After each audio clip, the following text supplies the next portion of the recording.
Kakashi, Sakura and Sasuke were quite surprised as the fact that when Tazuna announced the name of the completed bridge that Naruto hadn't started jumping and down and acting like a child.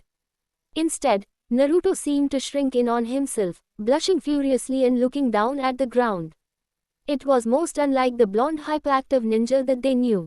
"Alright you three, we better get going if we want to make it back to the village by nightfall," said Kakashi. Sasuke just grunted while Sakura looked on adorningly. Naruto nodded and turned away from the villagers. "Naruto ni," Anari shouted, causing Naruto to look over his shoulder. "Don't worry about the village. I promise you that I'll become strong and protect it with both arms," the young boy declared. Before making the same gesture that his stepfather had. Naruto gave the younger boy a soft grin. "I have faith in you, Anari. I know that you will keep your promise," the blonde said. "I'll see you around, okay?" Quote. Anari had to wipe his eyes quickly but gave Naruto a broad smile. "Believe it," he cried. Naruto nodded before joining his team in setting off. As Team 7 leapt through the forest, Naruto's mind was racing. It seemed to be filled with memories that Naruto had no recollection of, he could say. He himself performing jutsus that Naruto certainly had no knowledge of. Looking up, Naruto had to blink rapidly. The image of a silver-haired boy wearing blue face mask and a sword strapped to his back wavered then vanished, being replaced by the back of Kakashi-sensei. Turning to his right, Naruto once again had to rub his eyes, as another hazy figure seemed to overlap over Sasuke. This boy was wearing a similar dark jumpsuit to Sasuke but had short hair and was wearing goggles much like Naruto used to. Obito, Naruto thought, though he had no clue where the name Obito came from. Naruto quickly turned toward his female teammate and closed his eyes tightly when instead of Sakura, he saw a dark-haired girl with two purple rectangles on her cheeks. Rin. Again, Naruto had no clue where the name Rin came from but he somehow recognized the figure. "Naruto, what the hell are you doing?" a sharp voice snapped out, drawing Naruto from his thoughts. Looking up, he saw Sakura glaring back at him. "Hurry up you idiot or you are going to be left behind." Shaking his head, Naruto channeled some chakra into his legs and leapt off the branch that he had stopped on. He quickly caught up with his team and settled back into formation. However, every time he blinked, Naruto felt as if his hands were twitching to perform some sort of jutsu. In his head, Naruto somehow now knew the hand sign chains for all the jutsus: Shuriken Kage Bunshin, Kunai Kage Bunshin, Kiriga. Kure no Jutsu, Suten, Hahonyu, Mizu Bunshin no Jutsu, Suten, Mizurappa, Raten, Gain, Raten, Jibashi and several others. One jutsu that really stuck out in his memory was something called the Rasengan. Now that looks really kick, Naruto thought. Looking back ahead, Naruto pondered whether or not to tell Kakashi about this new knowledge, but then thought better of it. A feeling of disappointment welled up within Naruto, though the blonde had no clue as to why. Why should I? What really has Kakashi taught us? Aside from tree walking, a new string of memories flashed through Naruto's head. He saw a miniature Kakashi watching on as Obito and Rin struggled to perform the chakra control exercise. "Alright, that's enough for today year 2, Naruto felt himself say. "Now it's time for taijutsu practice." Obito and Rin leapt down from their trees and walked over to where Naruto and Kakashi were sitting. "Hey Minato-sensei, can I fight Kakashi team today? I know that I can beat him," Obito asked. Naruto had to stifle a chuckle at the young Uchiha's excitement. "Perhaps later Obito, but first you and Kakashi will watch me and Rin-chan." Quote. "Alright sensei," Obito whined. "As if you could beat me anyway," Kakashi scoffed. "What did you say?" Obito shouted. Wow, Kakashi seemed to be just like Sasuke, such a bastard, Naruto thought. "I mean, I know that I consider Sasuke a rival and I want to surpass him, but I think our rivalry is a lot fiercer than Kakashi and Obito's. And it seems that their sensei actually paid attention to them, instead of reading porn and being 3 hours late." Single quote. "Look at our team and Kakashi's own. Sasuke is an arrogant brat who thinks that he is all that, even though I know that this mission was a wake-up call for him, no longer the big fish in the small pond." Sasuke, Naruto thought. Sakura is unfit to be a ninja at the moment, all she cares about is Sasuke. Rin was never like that, she might have had a crush on Kakashi but she focused on the mission first. Me and Obito are similar, that's for sure. Single quote. And Kakashi-sensei isn't doing anything to change us, it's honestly a miracle that we survived that mission, Naruto thought. What have I been doing? I have just been expecting Kakashi to come to me with jutsus and training and easy ways to get stronger, not asking for his help. I need to get stronger, and sitting back and waiting isn't going to make me get any stronger. Team 7 reached the village gates just as the sun was setting behind the Hokage monument. Naruto looked up and saw the 4 faces of the Hokage looking out over the village. That's the face of that Minato guy. But that's the 4th Hokage. Why in Kami's name am I seeing memories through the 4th Hokage's eyes? Come on you 3, the Hokage will want to see us, Kakashi said. Once we have been dismissed, we'll meet at training ground 7 the day after tomorrow. Our Team 7, welcome home, the 3rd Hokage said warmly as the group entered the Hokage's office. It seems that your mission went longer than you expected. How did you all enjoy your first C-rank mission?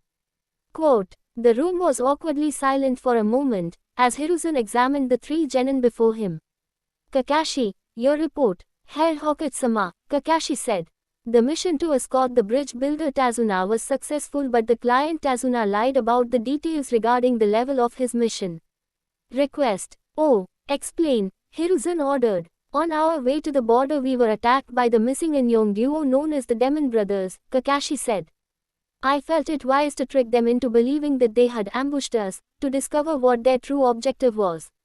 Genin Uchiha was able to fend off the pair for a moment while I ascertained their target, then I returned to the group and took care of the pair.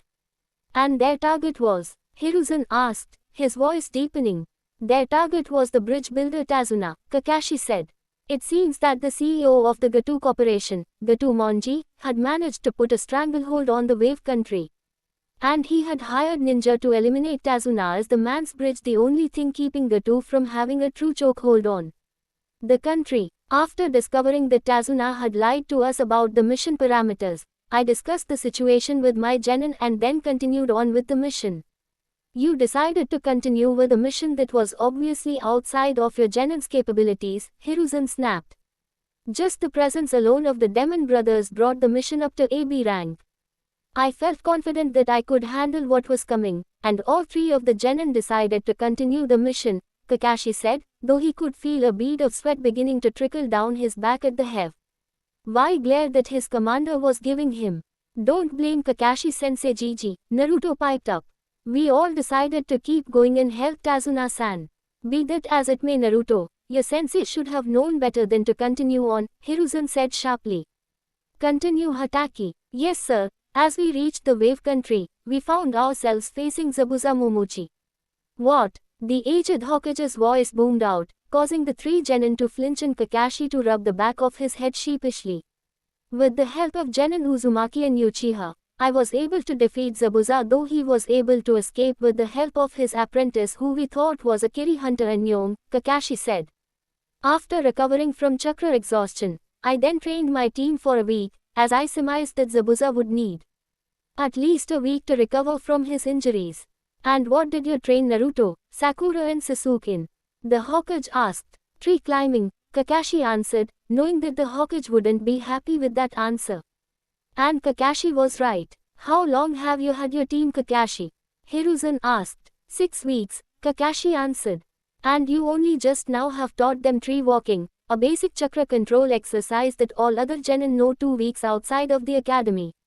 What have you been teaching them, Kakashi? Teamwork and formations, Kakashi said. Hiruzen rubbed the bridge of his nose. Kakashi, we will be having a long discussion on your teaching methods, the Hokage said. But since your 4 have returned, I am to surmise that everything worked out in the end. Yes, Hokage-sama, Kakashi said. He then gave the rest of his report, leaving out Naruto's Kyuubi episode, though the Hokage knew that Kakashi was still leaving something out. Alright, Team 7, you are dismissed. Kakashi, stay behind, we will be having words, Hiruzen ordered. Sasuke and Sakura quickly left the office, Naruto trailing behind them.